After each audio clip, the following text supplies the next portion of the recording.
ายบ่ตีโตเป็นจังใดเนาะอายคือบ่ติดต่อมาเนาะเป็นห่วงหลายเด้อายเอ้ยว่าน้องเอิ้นหาได้ยินเสียงน้องบ่ฮัลโหลได้ยินบ่ได้ยินเสียงน้องบ่โทรหากันแล้วแม่เสร็จกันแล้วหรือสัญญาณบ่พอผ่านเฟซบุ๊กที่เคยติดต่อบ่มีแววอ้ายสิตอบมาเบิดปัญญาแล้วบ่มีแนวมาเป็นที่พึ่งจึงเอิ้นอายใส่หม้อหนึ่งถอดความคิดถึงจากใจไปหาหนุ่มมหาลัยหรือว่าอายไปมีพันยาเว้าให้ฟังก็ได้ดอกนะ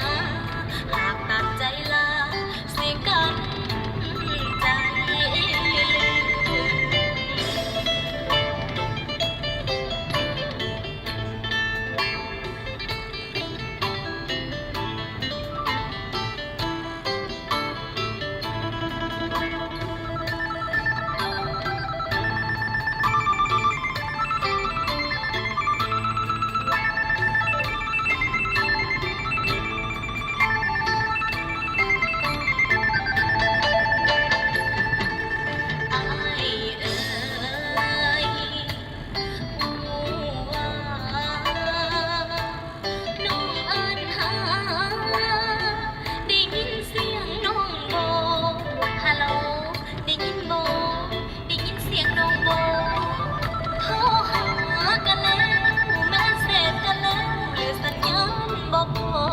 ผ่านเฟซบุ๊กที่เคยติดต่อ